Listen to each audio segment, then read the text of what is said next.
Hey everybody, welcome to a video outside. Hey, so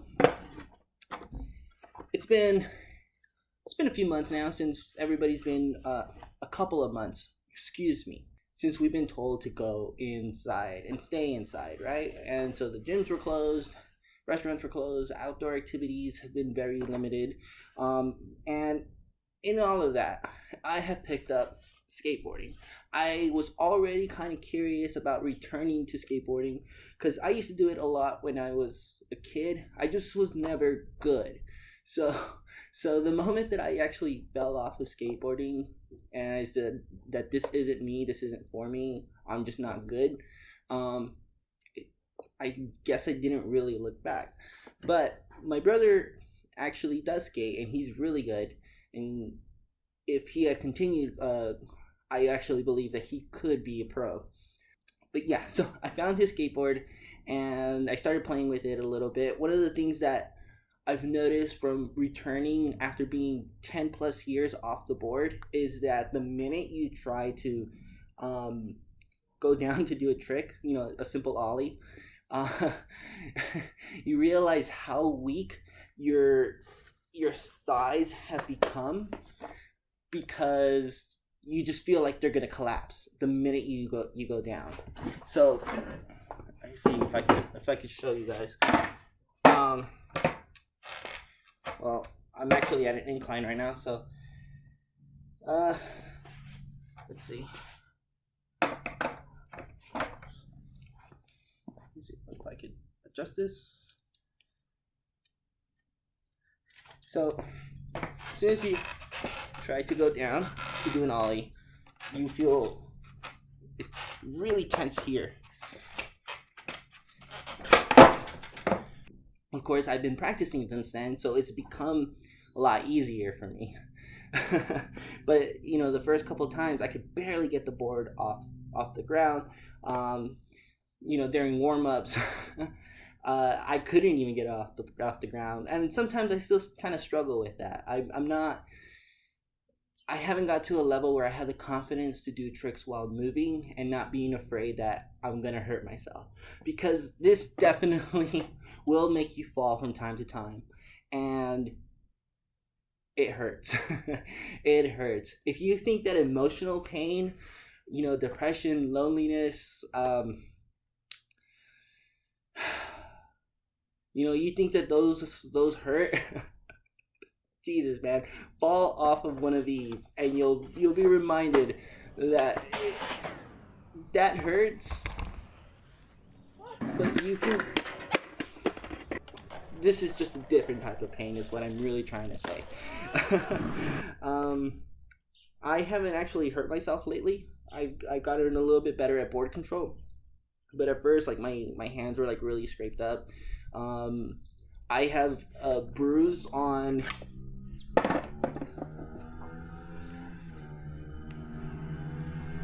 Neighbors are awake.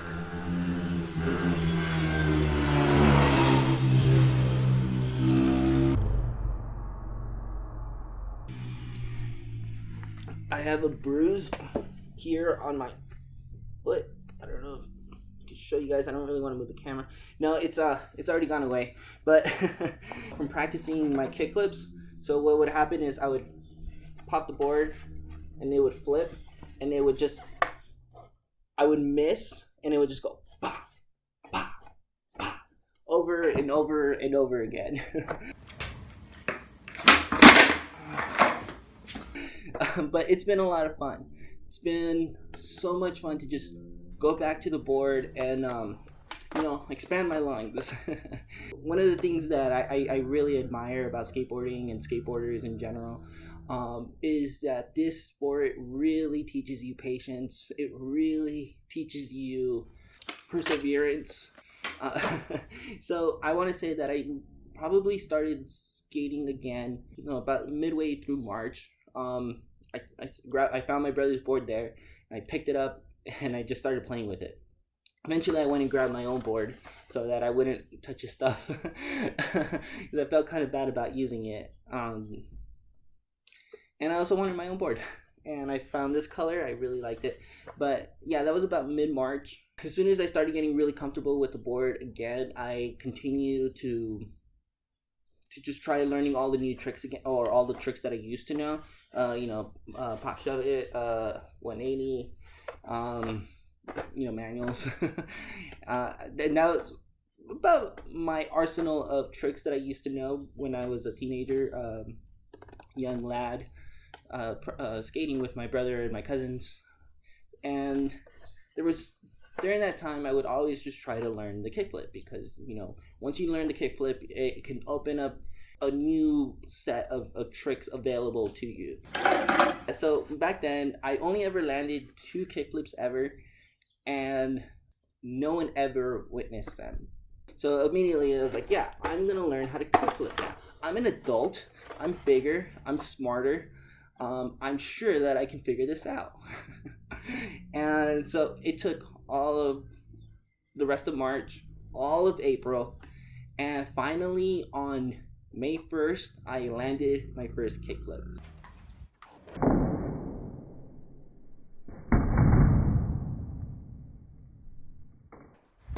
I only have it on video because I was so frustrated with not being able to do it that I actually asked my brother, hey, can I record you so that I can study your movements? So I recorded him.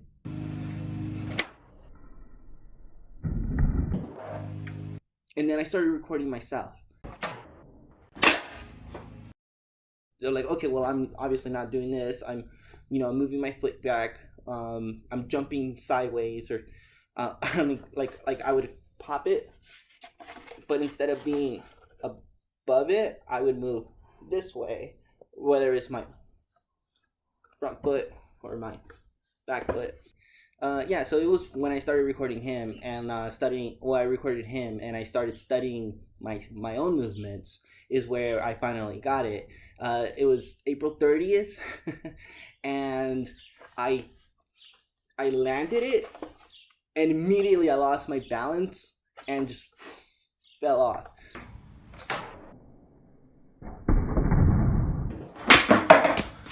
Oh my god! So I wanted to count at that because I was so desperate to say that I've done it. But then immediately the next morning I went back, I brought my my camera, and I was recording myself and my movements, and it took maybe about maybe the third or fourth try from the next day on May 1st for me to get it.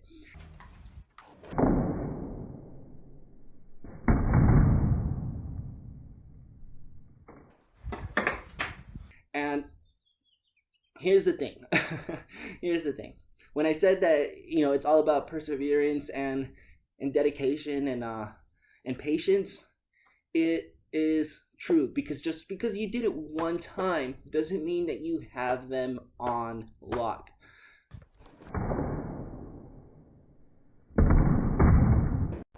Because I don't. Since then, I've landed it maybe 3 or 4 more times after that, but it's mostly me just failing.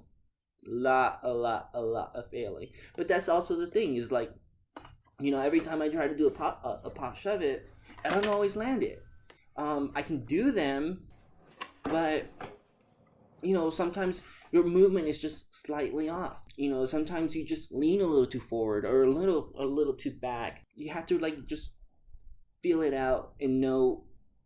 You kind of know when you're not gonna land it, and then I think also that's kind of like a mental trick that would, if you were like, okay, I'm off, you're gonna just allow yourself to not do it. But it's been fun. It's been a lot of fun.